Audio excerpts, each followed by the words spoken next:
Lockdown Protocol, a game where astronauts must do tasks on their absurdly large ship while figuring out which astronaut is killing everybody else. Sound familiar?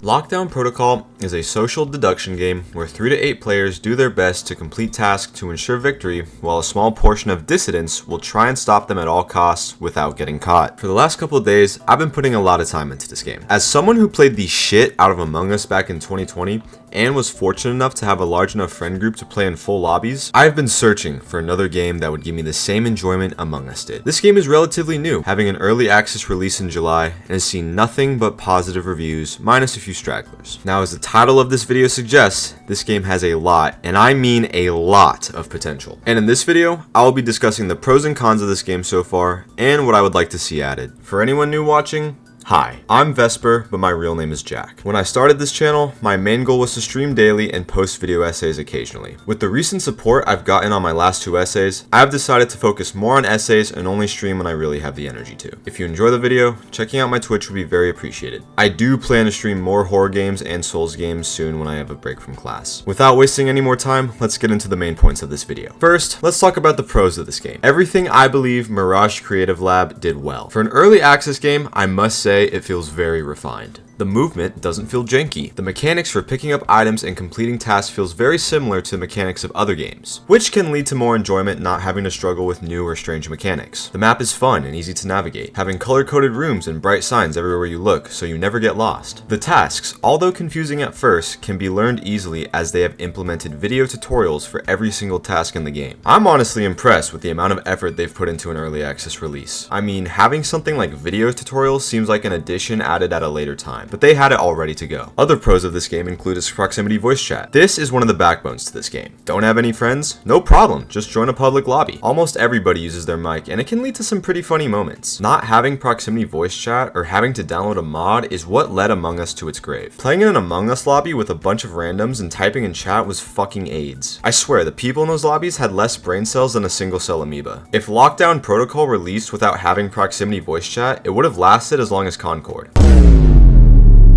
Another pro is the custom lobbies. This game has 4 different lobby types: training, beginner, normal, and custom. With custom lobbies, the creator of the lobby gets to decide which tasks are put in, the duration of the match, how many dissidents there are, and much more. Final thing I wanted to talk about was its price tag. They easily could have gotten away with a $20 or even a $30 price tag on this game, but decided to make it $10, and I can appreciate that.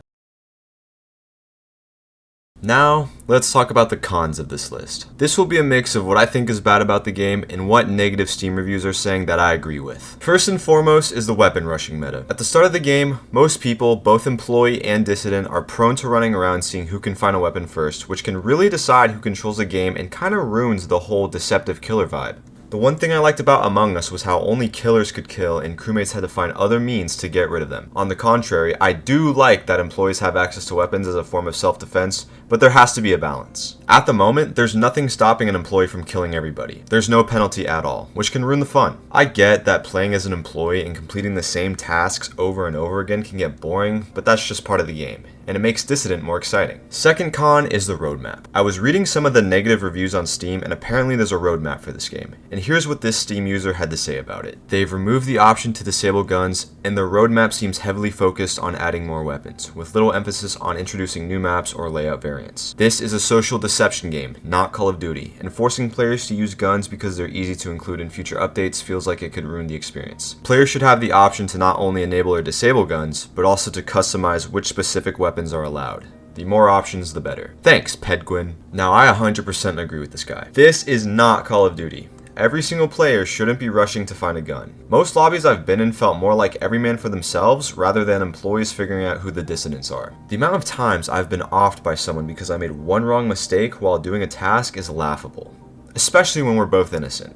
And that's why there needs to be a penalty system, but I'll talk more about that later. The third con is that at the moment, I feel like the game is very repetitive. Now obviously, Lockdown Protocol just came out, and I know there will be more to expect soon, but after so many matches on the same map with the same tasks, it's inevitable for the game to feel repetitive. Now, this is only my opinion. I know some people will disagree with me, but I just thought it was worth noting. The final thing I want to talk about are hackers. Now, some reviews are talking about how they encounter hacker after hacker in every lobby they join, which is something I have not experienced. I have encountered one hacker so far who mass spawned in assault rifles, but to be honest, that was pretty funny. I do believe this will be an issue for the game's longevity if an anti-cheat or some sort of ban wave isn't integrated into the game at some point. But enough about all the negative stuff. Let's talk about the potential this game has. Disclaimer. This part of the video is basically just my opinion on what would make this game better. If you disagree, that's fine, or let me know in the comments what you would suggest instead. In the beginning of the video, I stated that this game has a lot of potential, and the emphasis on a lot is not an over-exaggeration. A lot? If this game was a stock, I'd invest a lot of money into it. First thing I want to talk about is weapon balances. Guns are insanely OP. Earlier I mentioned the gun rush meta, where everyone rushes off to find a pistol or double barrel shotgun the minute the game starts. That basically ruins the whole point of figuring out who the deceptive killer is when everyone is looking for weapons rather than doing their tasks. Now I should note, that is not the case for every single lobby, but I believe if guns were nerfed, whether that's doing less damage or having a lesser spawn rate, and buffing items such as screwdrivers or adding new melee items like hammers or crowbars would benefit both sides. Because right now, this game for the most part feels like whoever has a gun first wins. The second thing I believe should be implemented is penalties for employees who kill other employees. Now, I'm torn between whether these penalties should be a part of the match, and what I mean by that is if penalties should be like team kill penalties in competitive games, where if you continue to team kill, you get kicked from the match, or maybe something like if you kill an employee as an employee, your time in game is shortened or more tasks are added. While both are good deterrents for trolls who simply want to ruin the experience for other people, I think the latter is the best option. Having a penalty where it adds something like another task or shortens the time, or even something crazy like having someone become a traitor, is something that will keep matches lively and is something I'd love to see. The third thing I'd like to see is new maps. Now this is probably already going to happen, but I believe it's worth talking about. I really love the design of the current map. It's a large but easy to navigate map, and it's very aesthetically pleasing. But after a while, it's going to get old.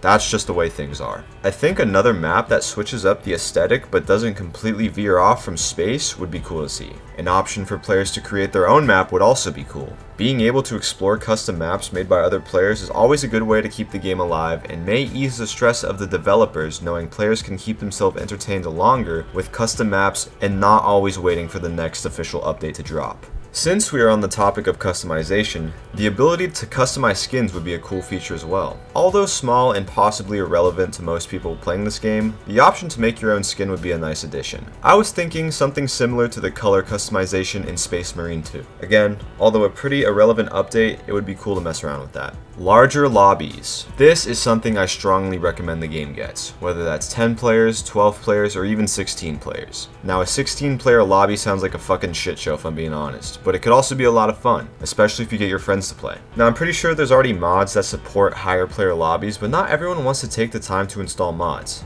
not to mention ones that cost money. The final addition I was thinking of is something small, and it's ultra-wide support. Now I know maybe one other person watching this video cares about this, but in case you guys didn't know, I play on a 38-inch ultra-wide monitor. Now I'm not picky, I'm perfectly fine playing this game in the 16:9 aspect ratio, but you know, it'd be nice. And that, ladies and gentlemen, is all I have to say about Lockdown Protocol. If you've made it this far into the video, thanks. In all honesty, this game is great. Does it have room for improvement? Definitely. I want to make a little comparison. When the Outlast Trials first released in early access back in 2023, it was amazing. I mean, it was a co-op Outlast game. What more could you ask for? The weapons, trials, and other challenges provided at launch was amazing, but there was so much room for improvement, and roughly a year and a half later, look how far the game has come. That's what I hope happens with Lockdown Protocol. If you enjoyed this video, make sure to leave a like and a comment. I like to read them. And subscribe if you're new. I plan on making a lot more of these kinds of videos. Anyways, that's all for now. I'll see you guys next time.